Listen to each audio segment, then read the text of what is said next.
more than ever before in human history. We share a common destiny, and that's why, my friends, we have the United Nations. It is clearly unrealistic to imagine that the UN could prevent all wars.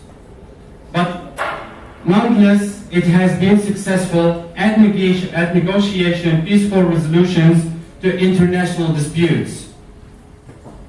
Now, let me detail what my friend talked about before.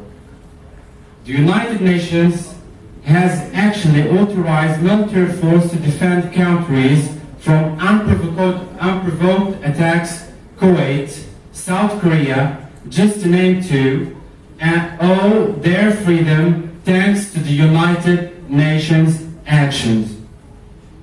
Another point that I have to mention: the UN is far more than simply a debating forum. It does a massive amount of vital work around the world through its other organs. Protecting refugees since 1994 through the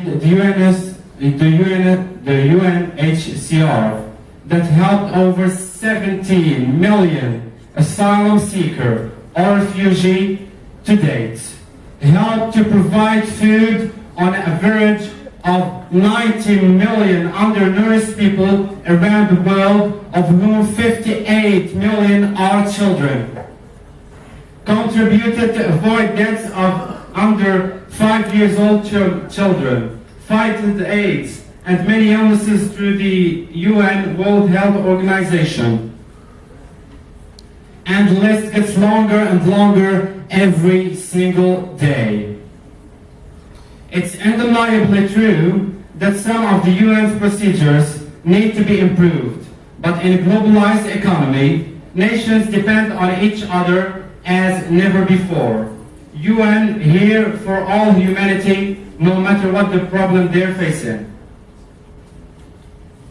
And now is the time for people to stop thinking of the United Nations as a weird Picasso abstraction and see it as a Picasso masterpiece, ladies and gentlemen.